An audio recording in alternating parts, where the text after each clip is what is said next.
They took everything I built with my own two hands, not a stranger, not a competitor. My own husband and his sister, the two people I trusted most, dismantled 8 years of my life in a single night. And the worst part, they smiled while doing it.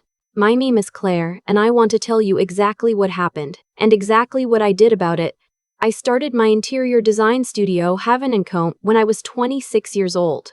I had $1,100 in my checking account, a laptop with a cracked screen, and a single client. My neighbor, who wanted her living room redone before Thanksgiving. I worked from my kitchen table. I answered emails at 2 in the morning. I drove to Home Depot on weekends and loaded tile samples into my own car because I could not yet afford an assistant. There was no backup plan, there was no safety net. There was only the work. By the time I was 32, Heaven & Co. had a small office in Nashville, 4 full-time employees, and a reputation that had taken years to build word by word, project by project. We specialized in residential renovations for young families. Open layouts, warm materials, spaces that felt like home the moment you walked through the door. I loved every part of it. The client calls, the site visits, the moment someone stood in their finished living room and started crying because it was exactly what they had imagined but could not put into words. That was why I did it. I met my husband Daniel at a charity gala 3 years into running the studio. He was charming and funny, and he looked at me like I was the most interesting person in the room.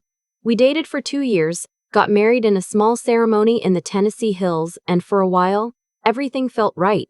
He worked in finance. He understood ambition. He said he was proud of me. His sister Rachel was another story. Rachel had always been the kind of person who kept a running tally of what everyone else had. She noticed what you wore, what car you drove, what neighborhood you lived in. She never said anything directly, she was too careful for that, but the comments would slip out sideways. "Oh, you got a new client? Good for you." "My friend's firm just landed a hotel chain, but still, good for you." That kind of thing. I told myself it was insecurity. I told myself she meant well. I was wrong on both counts. The first sign that something was wrong came 14 months before everything fell apart. I had just signed the biggest contract in Heaven & Co.'s history. A full renovation of a 30-unit boutique apartment complex for a developer named Marcus Webb. It was a 2-year project worth $420,000. I had pitched for it for 6 months. I had revised the proposal 3 times. I had flown to Chicago twice at my own expense to present in person. When Marcus called to tell me we had the contract, I sat in my car in a parking garage and cried for 10 minutes. That night, I told Daniel over dinner. He smiled, clinked his glass against mine, and said all the right things. But there was something behind his eyes, something flat and still, that I noticed and then immediately talked myself out of noticing. 2 weeks later, Rachel called me. She said she had a business idea.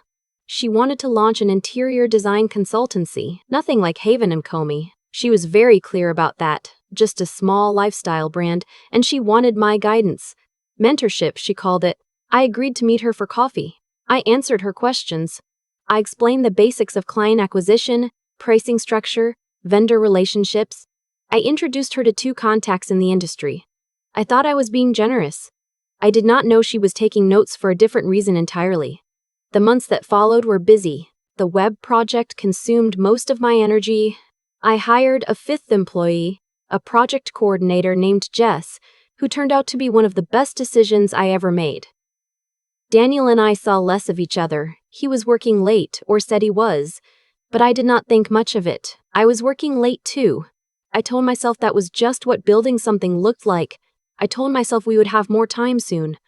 I found the first email by accident. It was a Sunday morning in October. Daniel had left his laptop open on the kitchen counter. I was not snooping. I want to be very clear about that. I was looking for the grocery list we had started together in a shared notes app. And his screen was right there, and the subject line was right there, and it said, Competitive Positioning Heaven & Co. Client List. I stood very still for a long moment, then I sat down and read it. The email chain was between Daniel and Rachel. It went back 4 months. In it, they discussed, in calm, business-like language, as though they were talking about a market analysis and not about my life. a plan to extract proprietary information from my business and use it to launch Rachel's consultancy in direct competition with Haven & Co. They had a name for it, Hearth Studio. They had already registered the domain. They had a list of my top 12 clients, including Marcus Webb. They had notes on my pricing, my vendor discounts, my project timelines. Information that could only have come from Daniel going through my files.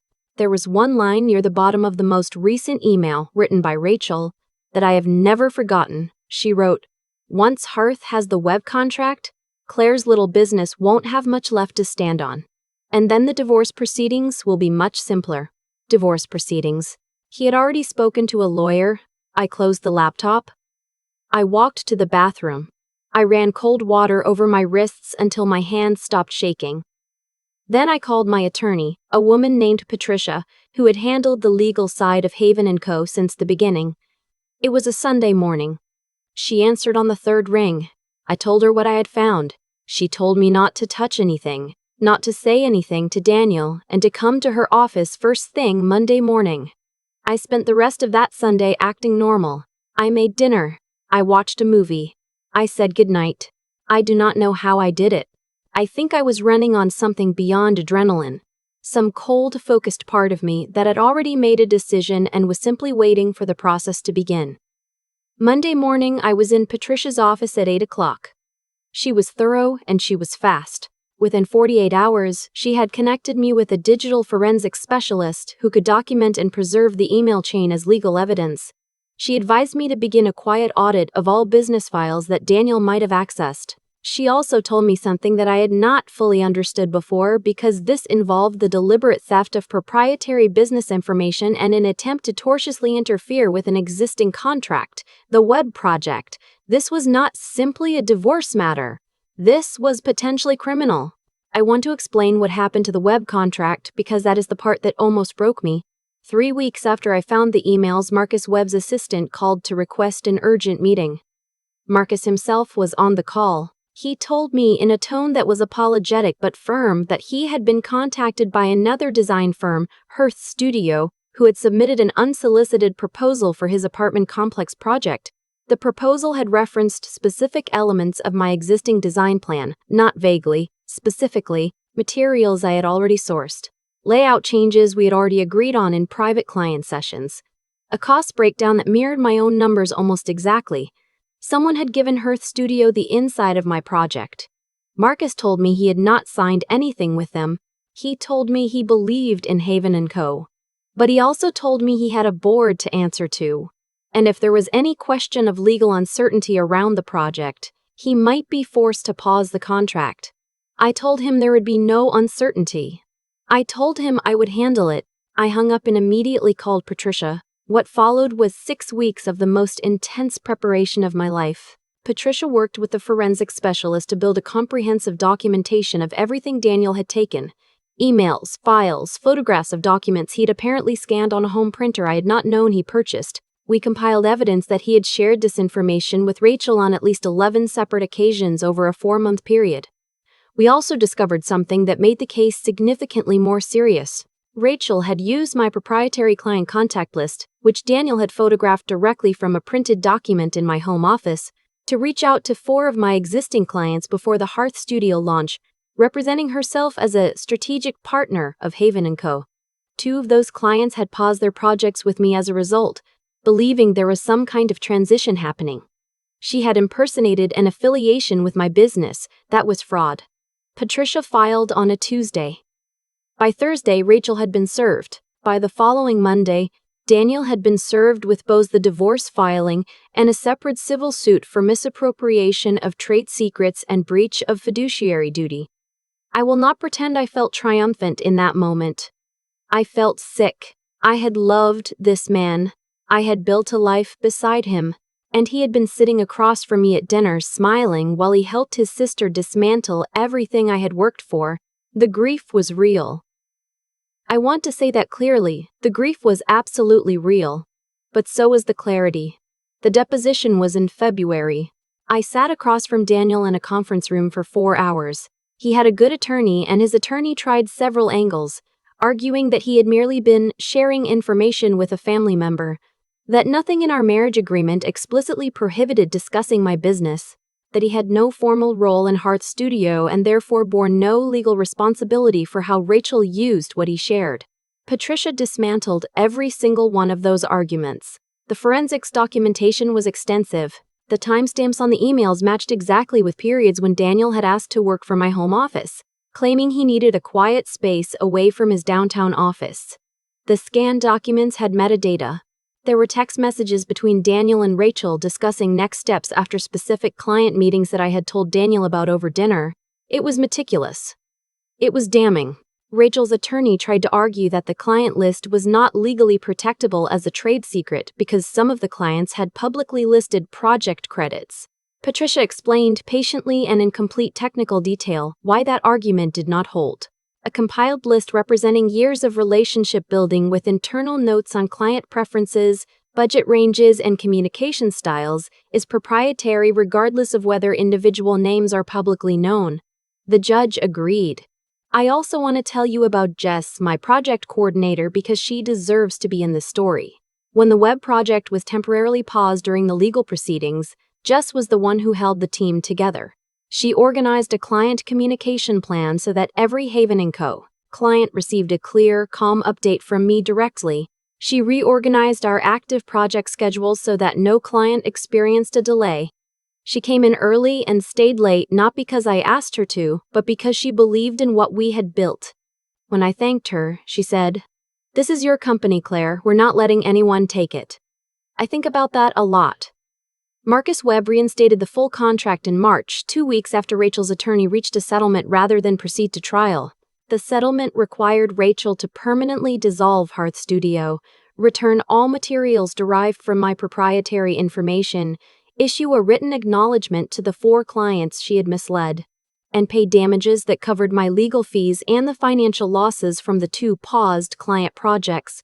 Her attorney negotiated the amount down from what we had originally sought, but Patricia advised me to accept. A settled case meant certainty, and certainty meant I could get back to work. Daniel's case went further. The judge in the civil proceeding found in my favor on the trade secrets claim. The damages awarded reflected the period of lost business, the cost of the forensic investigation, and a punitive component that the judge described in her ruling as reflecting the deliberate and calculated nature of the conduct. I will not share the exact dollar amount here, but I will say it was significant enough that Daniel's attorney immediately filed a motion to appeal, which was denied. The divorce was finalized in April. I stood in the parking lot outside the courthouse afterward and called my mother. She had known something was wrong for months. Mothers always know, but I had not told her the details until the proceedings were over. I did not want her to worry. When I told her everything, she was quiet for a long time, and then she said, "You built that with your hands, Claire. Nobody gets to take that." I cried then. Really cried. Not the controlled, functional kind I'd been doing for months.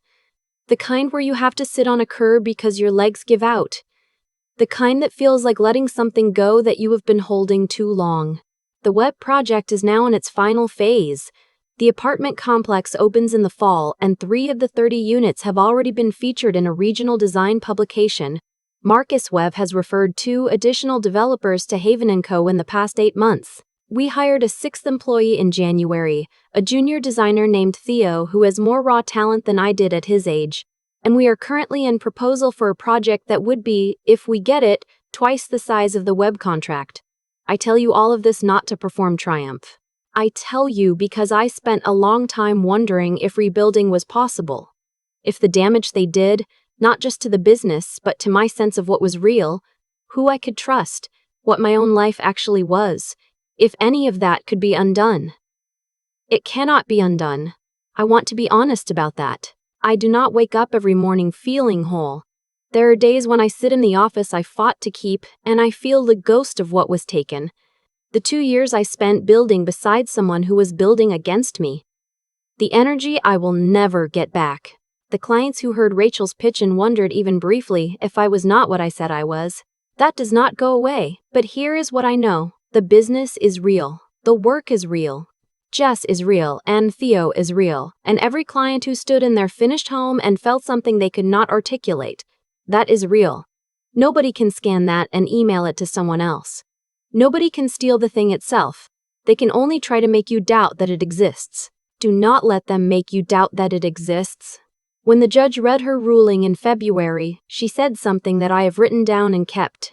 She said that what was brought before her was not simply a business dispute. It was an attempt by two people to benefit from the work of someone else while that person was still doing the work. She said the law exists precisely for that situation, not to punish ambition, but to protect it. I have never agreed more with anything in my life. If you are watching this and you are in the middle of something that feels unsurvivable, a betrayal you did not see coming, a loss you are not sure how to calculate, a fight that seems too large for one person, I need you to hear me when I say this. Document everything. Call the right people. Do not warn them that you know. Do not give them the chance to get ahead of you. And do not, under any circumstances, let the grief talk you out of the clarity. The grief is real and you are allowed to feel it.